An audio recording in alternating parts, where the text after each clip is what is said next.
Dying Soprano. Today, we are going to discuss the classical soprano, the time she thrived, and why we see so few of them today.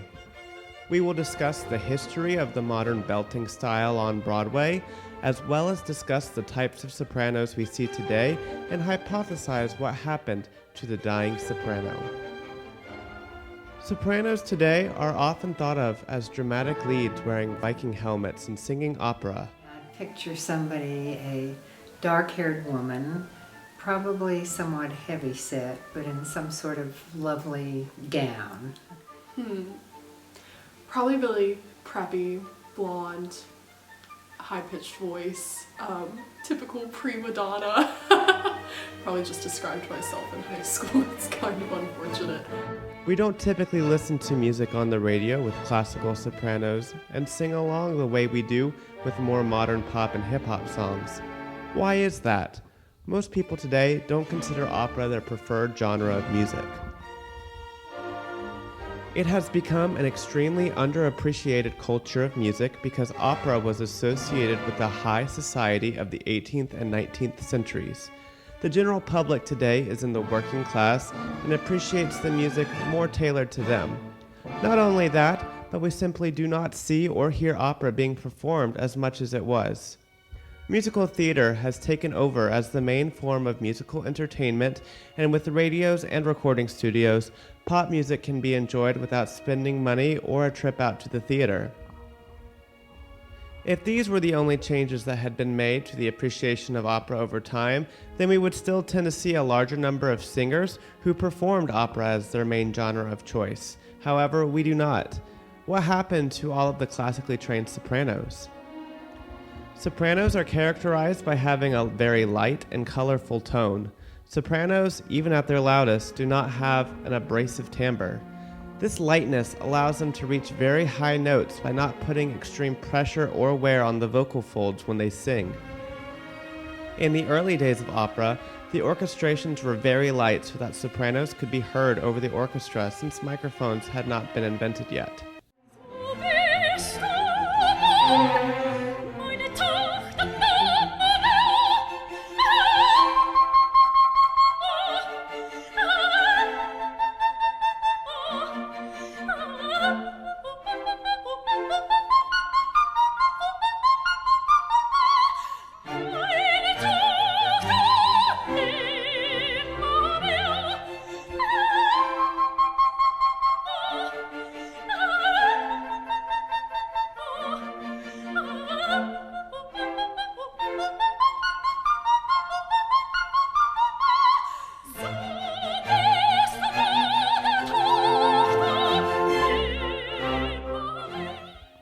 You can hear that during most of this section, the instrumentation is very low-pitched, and when it comes towards the upper soprano range, it gets very thin and light, not to overpower the soprano soloist. Mozart and Haydn played around with the range of sopranos by pushing them to their limits. Back in the days when opera was popular, composers who were notoriously male would date women with incredible vocal ranges who they could show off in their operas. These high notes would ring out well over the orchestras and became very exciting.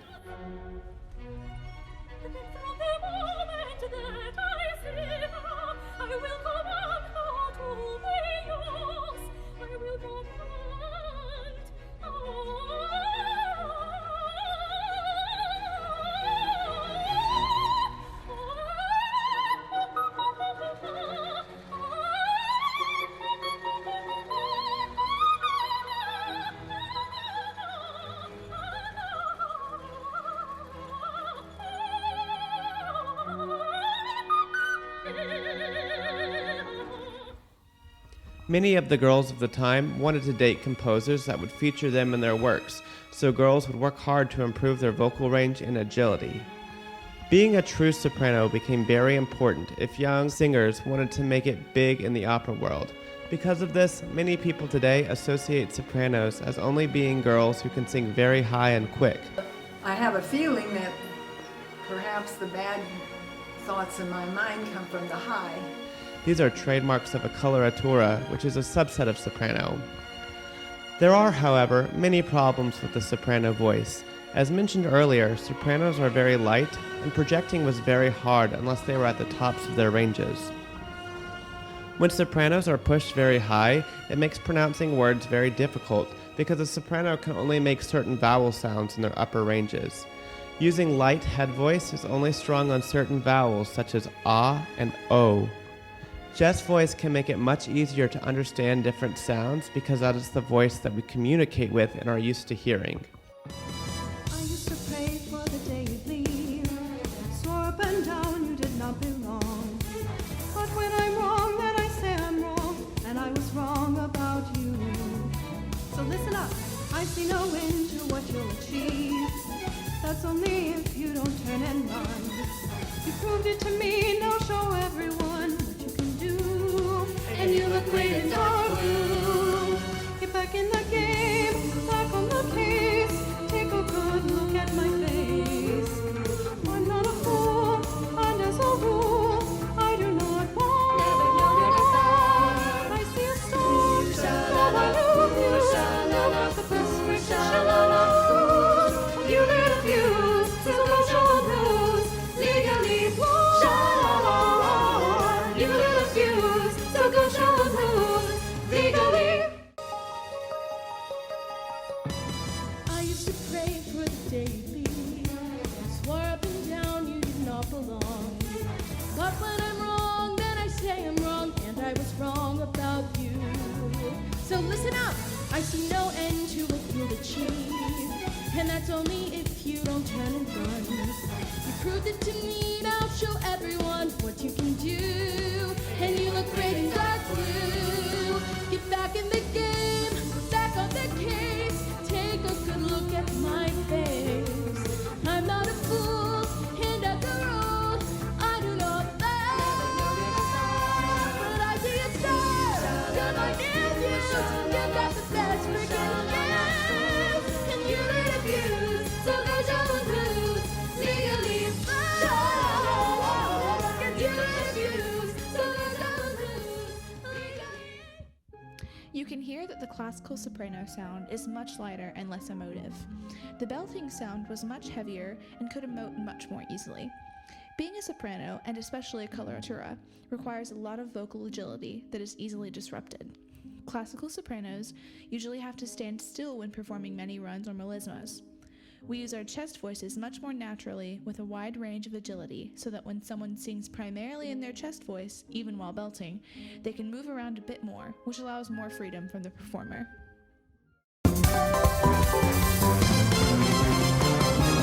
Back in the game, back in the fray. Back the hell out of the way. Out of the way. They say you're fired. What? Guess who I hired? Who? Represent me. You gotta be. Yeah, you gotta be. Yeah, you gotta be. Individually.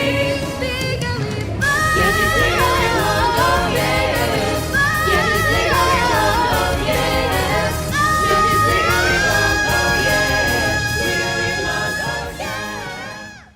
As audience halls began growing and more people began attending performances, singers needed to be louder and even more clear. Composers of the early 20th century also began writing very thick orchestral score. George Gershwin notably wrote very thick and luscious orchestral scores that were often hard for classical sopranos to sing over. Women of the time could usually sing up to an A4 or so in chest voice. Singing high in your chest voice is a technique known as belting, which is usually very loud and brassy. Gershwin liked to utilize his technique in his more jazzy compositions so that the singer could be heard.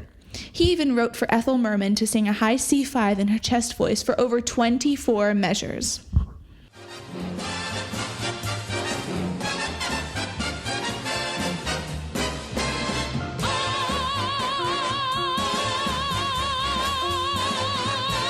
Who could ask for anything more?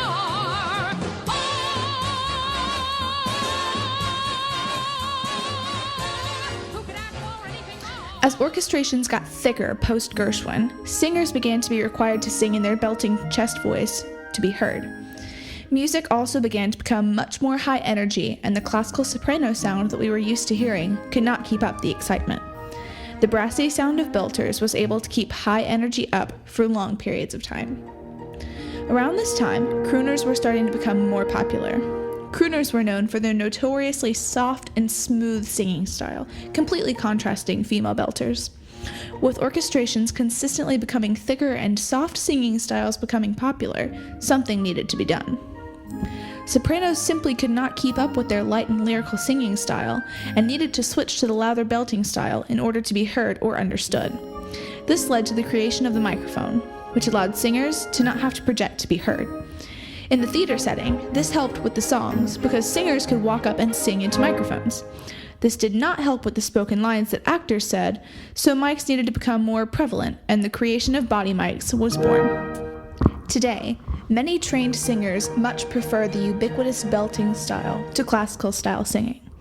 Belting can make words more pronounced, can give more emotion, and can even allow more range of a singer.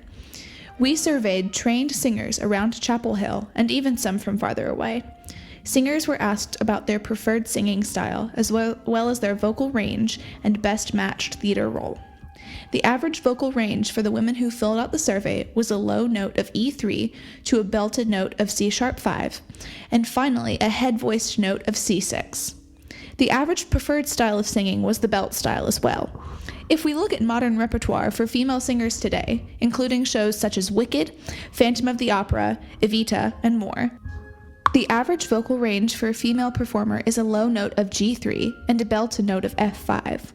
This is a little out of the vocal range of the average female singer today.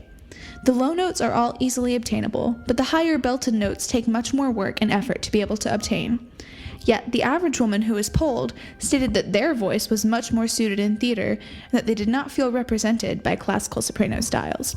When we look at the average classical soprano range over many shows such as The Magic Flute, Don Giovanni, The Tales of Hoffmann, and more, the average vocal range for a soprano is a low note of C#4 to a high head voice note of A#5 or B-flat-5.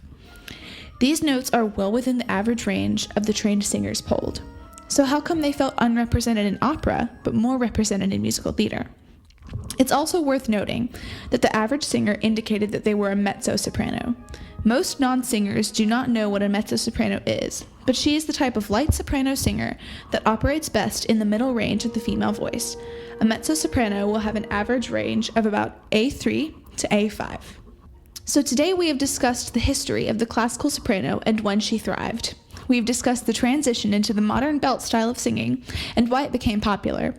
The average trained female singer today, we observed, has the vocal range to become a classical soprano, but the average singer feels like they are more fit for musical theater or belting style. Singers should be encouraged to expand their horizons and views of the musical world today. There is a thriving opera community in the world that we very rarely see. The Metropolitan Opera House is one of the top-tiered performance houses for opera in the world. The world needs more classical sopranos to bring a seemingly dead form of art back to life.